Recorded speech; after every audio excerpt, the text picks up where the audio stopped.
지난 17장까지의 말씀에서는 예수님께서 받으실 그 순환과 또 죽음을 준비하는 그 과정 가운데 이야기를 담고 있었습니다. 그리고 드디어 오늘 이 18장에 이르러서 예수님께서 본격적으로 받으시는 그 수모들, 그 고통들의 사건들이 연이어서 등장을 하고 있습니다.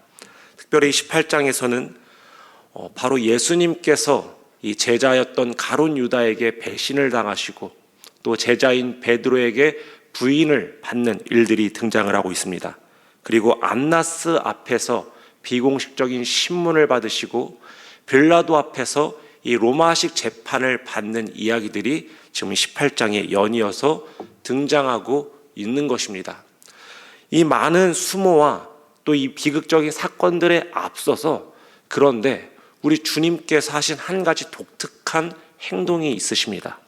그것이 무엇이냐면 바로 이 제자들과 함께 동산 안으로 들어가셨다는 이야기입니다.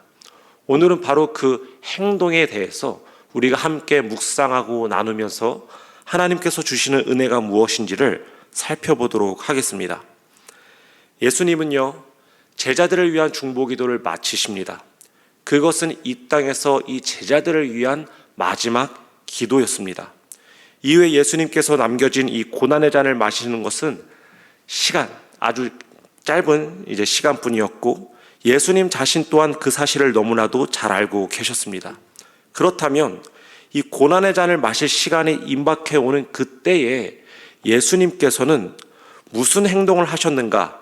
앞서 말씀을 드렸듯이 오늘 본문 1절을 보면요, 예수님께서 이 말씀을 하신 뒤에 제자들과 함께 기드론 골짜기 건너편에 있는 동산으로 들어가셨다, 이렇게 기록을 하고 있습니다. 본문에는요, 이 동산의 지명이 어떠한 것인지 정확하게 기록되어 있는 것은 없습니다. 다만 이 마태복음과 마가복음에서는요, 이곳을 겟세마네라고 표현을 하고 있고요, 누가복음에서는 감람산이라고 표현을 하고 있습니다. 겟세마네 동산은 어떤 곳이었습니까? 본문에 나와 있는 두 가지 단서가 있습니다. 유다도 그곳을 잘 알고 있는 곳이었다고 이야기를 하고 있고요, 제자들과 가끔씩 예수님이 찾아가던 장소였다고 기록하고 있습니다. 즉, 다시 말해서 이 겟세마네 동산은 예수님과 제자들의 친교의 장소였다는 것입니다. 이처럼요, 성경에서는요, 하나님과 하나님의 자녀들의 이 친교의 장소로서 동산이 언급되는 경우들이 종종 있는데요, 그 중에서도 우리가 가장 잘 알고 있는 동산이 있다면 그것이 무엇일까요? 바로 에덴 동산이겠죠. 하나님과 인간의 최초의 교제의 장소, 그것이 바로 에덴 동산이었다는 것입니다. 이곳에서 하나님은요, 첫사람이었던 아담과 교제하셨고요, 사랑을 나누셨고요, 또 그를 위한 많은 축복을 예비하시고 마련해 주셨습니다. 그런데 이 에덴 동산과 겟세마네 동산에는요, 한 가지 큰 차이점이 있습니다. 많은 신학자들이 또 많은 목회자들이 이렇게 표현을 합니다. 에덴 동산은 실패와 멸망의 동산이었지만 겟세마네 동산은 진정한 회복과 승리의 동산이었다. 무슨 말이라고요? 에덴 동산은 실패의 동산이었지만 겟세마네 동산은 회복의 승리의 동산이었다는 것입니다. 이게 무슨 말일까요? 에덴 동산은 하나님께서 만드신 작품이었고 또 이곳을 통해서 인간에게 천국의 맛이 무엇인지를 보여주는 하나의 예표이며 하나의 샘플이기도 했습니다. 모형이었다는 거죠.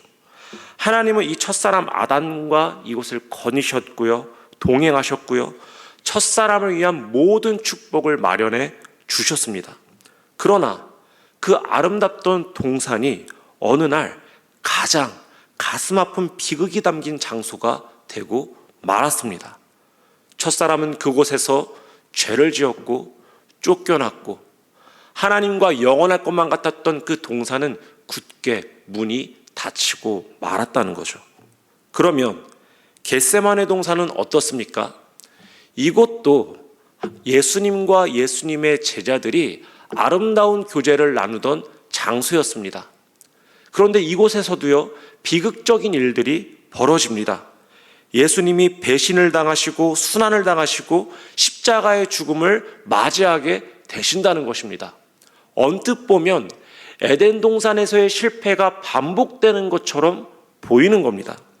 그런데요, 이 겟세마네 동산에서 찾아온 비극적인 사건들은요, 전혀 다른 결말들을 가지고 있다는 것입니다. 비록 예수님께서 수모와 고통과 고통을 당하는 그 일들을 이곳에서 겪으시지만 그 일들을 통해서 하나님 아버지의 뜻을 이뤄내시고요, 그것으로 인해서 굳게 닫혔던 에덴 동산의 문이 활짝 열리게 되는 역사가 일어나게 되더라는 것입니다. 그리고 하나님께서 택정하셨던 하나님의 자녀들이 다시 그 동산 안으로 입성하여서 하나님과 영원한 교제, 영원한 동행, 하나님의 영원한 축복을 누릴 수 있는 은혜가 주어지게 되었다는 것입니다. 때문에요, 에덴 동산은 실패의 동산이라고 부르지만 겟세마네 동산은 승리의 동산, 회복의 동산, 또 예수님의 관점과 이 우리가 영적인 관점으로 볼 때에는 행복한 동산이라고 부를 수 있다는 것입니다. 사랑하는 성도 여러분, 우리가 성도가 되었다는 것은요, 바로 그동안 막혀있던 그 동산 안으로 들어가게 되었다는 것입니다. 우리는 날마다 주님과 함께 동행하게 되었고 날마다 주님과 친밀한 사귐을 누릴 수 있는 자리에 서게 된 것입니다. 그런데 우리가 한 가지 명심하고 기억해야 할 것이 있습니다. 오늘 이 제자들은 어떻습니까? 예수님과 함께 추억하는 그 장소로 또다시 들어가고 예수님과 함께 그곳에서 동행하고 교제하였지만 바로 그 장소에서 비극적인 사건들, 예수님이 배신당하시는 것, 예수님이 체포를 당하시는 것, 예수님이 죽임을 당하시는 그 비극적이고 슬픈 일들을 겪었다는 것입니다. 우리 역시 마찬가지입니다. 우리가 주님과 함께 동행하는 인생의 여정 속에서 우리의 인생 속에서는요, 성도에게 필연적으로 다가오는 슬픔과 아픔의 일들, 그 고난과 고통이 있을 수밖에 없다는 것이죠. 그러나 우리에게 한 가지 소망이 되는 것은 예수 그리스도께서 그 고난과 수모와 죽음을 승리의 사건으로, 회복의 사건으로 바꾸셨듯이 우리의 인생 가운데, 성도의 인생 속에 스며들고 있는 그 고통과 아픔을 진정한 회복을 이루게 하시는 사건들로 주님이 이루어 나가신다는 것입니다. 그러므로 우리가 오늘 하루를 살아갈 때에도, 앞으로 남은 인생의 여정들을 살아갈 때 우리에게 찾아오는 어떠한 고통이 있을지라도, 아픔이 있을지라도 예수님께서, 우리 하늘의 하나님 아버지께서 그것을 통하여 우리의 삶을 더욱더 회복시키시고 주님과 더욱더 친밀한 교제의 자리로 인도하신다는 것을 기억하며 그 삶을 담대하게 살아갈 수 있는 저와 여러분이 되시기를 간절히 축원드립니다. 함께 기도하겠습니다. 하나님 아버지, 이 시간 우리 한 사람 한 사람을 주님의 자녀 삼아 주셔서 막혔던 동산의 문을 여시고 그 자리에 초대해 주심에 감사를 드립니다. 이곳에서 날마다 주님과 거닐고 교제하며 주님이 주시는 축복을 누리는 삶을 살아가게 하여 주시옵소서. 비록 주님과 함께 거니는 이 동산 안에서도 우리에게 고난이 있고 슬픔이 있고 어려운 일이 있을 것입니다. 그러나 주님께서는 우리의 모든 고통과 아픔, 인생의 비참한 순간까지도 사용하셔서 우리에게 진정한 회복과 영원한 평안을 주실 것을 믿사오니 그 사실을 붙들고 담대하게 살아가는 모든 주의 자녀 되게 하여 주시옵소서. 오늘 이 자리와 온라인으로 참여하는 모든 성도들이 있습니다. 육신의 질병, 마음의 질병이 있는 성도들을 치유하여 주시옵소서. 군에 가 있는 지체, 선교지에 나가 있는 지체들, 삶의 방황 속에서 교회를 떠난 자들까지도 주님 지켜주셔서 모든 이들이 주님의 동산 안에서 회복을 누리게 하여 주시옵소서. 다음 세대 사역 중에 있습니다. 우리 믿음의 자녀들이 이번 신앙 훈련을 통하여서 그리스도를 인격적으로 만나고 회심과 영적 각성이 일어나는 은혜의 시간 되게 하여 주시옵소서. 감사드리며 거룩하신 예수 그리스도의 이름으로 기도드립니다. 아멘. 주기도문으로 마칩니다. 하늘에 계신 우리 아버지여, 이름이 거룩히 여김을 받으시오며 나라에 임하옵시며 뜻이 하늘에서 이룬 것 같이 땅에서도 이루어지리라.